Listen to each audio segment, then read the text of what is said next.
पावसाळी पर्यटनात अतिउत्साह टाळा, दुर्घटना घडणार नाही याची काळजी घ्या। पर्यटकांवर निर्बंध हा उपाय नाही।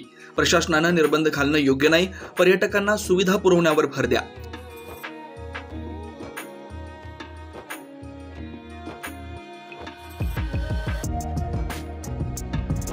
आता सर्वदूर चांगला पाऊस झालाय, धबधबे धोधो वाहू लागले। त्यामुळे पर्यटकांची पावलं आता आनंद घेण्यासाठी वळू लागलेत। परंतु हा आनंद घेताना अनेकदा उत्साहाच्या भरात एखादी दुर्घटना घडण्याची शक्यता असते। अशा वेळी पर्यटकांनी सावध राहणं गरजेचं आहे। उत्साहाचा अतिरेक होऊ न देता निसर्गाचा मनमुराद आनंद घ्यायला हवा। कुठलीही दुर्घटना घडणार नाही याची काळजी घ्यायला हवी। दुसरीकडे प्रशासनाने सुद्धा अशा ठिकाणी निर्बंध लादण्याऐवजी पर्यटकांचं प्रबोधन करणं, त्यांना मार्गदर्शन करणं, गाईड उपलब्ध करून देणं यावर लक्ष केंद्रित करायला हवं। यातून पावसाळा पर्यटन वाढीस लागून स्थानिकांना चांगला रोजगार उपलब्ध होणार आहे।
शिंदे साहेब, आम्हाला या धबधब्याबद्दल खूप आनंद होतोय, पण इथल्या गाववाल्यांनी थोडं सहकार्य करून येण्या जाण्यासाठी एक वाट आम्हाला निर्माण केली पाहिजे। कारण की धबधब्याचं नाव आहे सातसडा। कारण की आज अख्ख्या महाराष्ट्रामध्ये फेमस झालेला धबधबा हा सातसडा आणि खूप पर्यटन इथे येतात। पुन्हा मुंबई, बडोदा, गुजरात इथनं खूप नागरिकांनी ह्या धबधब्यासाठी एक आकर्षण केलेलं आहे। फक्त एवढंच आहे, आमची विनंती आहे इथल्या गाववाल्यांनी त्या धबधब्यात जाण्यासाठी एक मार्ग निर्माण केला पाहिजे। कारण की ह्या धबधब्यात जाण्यासाठी मार्ग नाही आहे। कारण की आम्ही आज एका तुटलेल्या रस्त्यामधून आलेलो आहे या धबधब्यासाठी। कारण की हा धबधबा खूप प्रसिद्ध आहे। कारण की त्याच्या साईडला लागून एक नाणेमाची धबधबा आहे। त्यामुळे इथे पर्यटनाची संख्या खूप वेगाने वाढलेली आहे। कारण की हा धबधबा अख्ख्या महाराष्ट्रामध्ये प्रचलित झालेला आहे। त्यासाठी आज आम्ही आसनपूरचे सर्व मित्रमंडळी आज या धबधब्याची एक सफर करण्यासाठी आलेलो आहे आणि आम्हाला खूप हा धबधबा आवडलेला आहे। तो यहाँ आके तो हमें बहुत अच्छा लग रहा है। हम लोग एनवायरनमेंट देख के, यहाँ का लोकल्स देख के बहुत हम लोग अच्छा फील हो रहा है और यहाँ ट्रैकिंग करके बहुत अच्छा फील हो रहा है। मगर ये प्रॉब्लम है कि यहाँ अभी सिक्योरिटी उतना नहीं है जितना होनी चाहिए। गवर्नमेंट उतना हम लोग के लिए कर नहीं रही है जितना करनी चाहिए। थोड़े पुलिस भी बहुत कम है और जहाँ नहीं जाना चाहिए लोगों को, लोग वहाँ भी जा रहे हैं। तो रेस्ट्रिक्शंस होने चाहिए। नमस्कार, तेज मराठी न्यूज चॅनलमध्ये आपलं सर्वांचं स्वागत।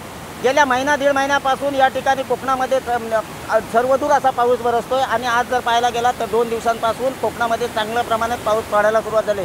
आपण या पाहायला गेला तर कोकणामध्ये जे निसर्ग सौंदर्य आहे हे या पावसामुळे जे सह्याद्रीचे डोंगर आहेत हे हिरवेगार होतात आणि यातून खलखलणारे जे झरे आहेत, धबधबे आहेत, पडणारे धबधबे आहेत, हे पाहण्यासाठी सर्वदूर असे या ठिकाणी पर्यटक येत असतात।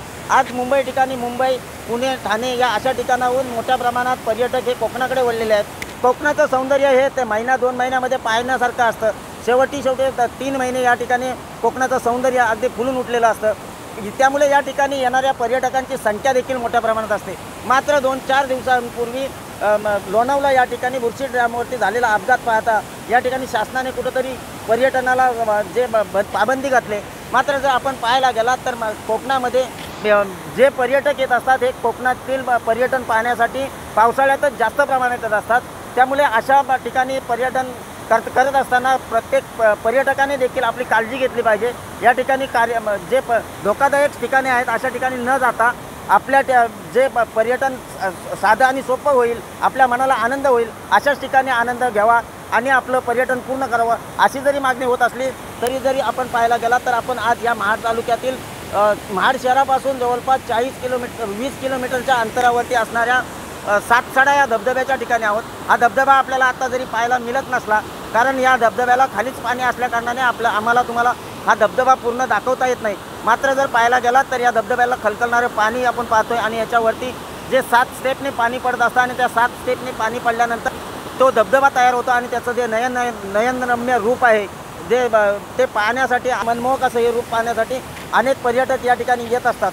मात्र शासनाने या ठिकाणी जे पाबंदी घातल्या आहेत या कुठंतरी शिथिल कराव्या किंवा त्या ठिकाणी शासनाने कुठं ना कुठंतरी जे गाईड ठेवावे किंवा ज्या ठिकाणी अतिधोकादायक असे धबधबे आहेत अशा ठिकाणी पाबंदी घालावी. मात्र कोकणातील मनमुराद सौंदर्य पाहण्यासाठी नागरिकांना देखील मुभा द्यावी अशी मागणी देखील होत आहे. त्यामुळे शासनाने नक्कीच याचा विचार करून जे धोकादायक धबधबे नाहीत अशा ठिकाणी जे पर्यटक आहेत यांना जाण्यासाठी मुभा द्यावी. सुरेश शिंदे, तेज मराठी न्यूज, महाड, रायगड.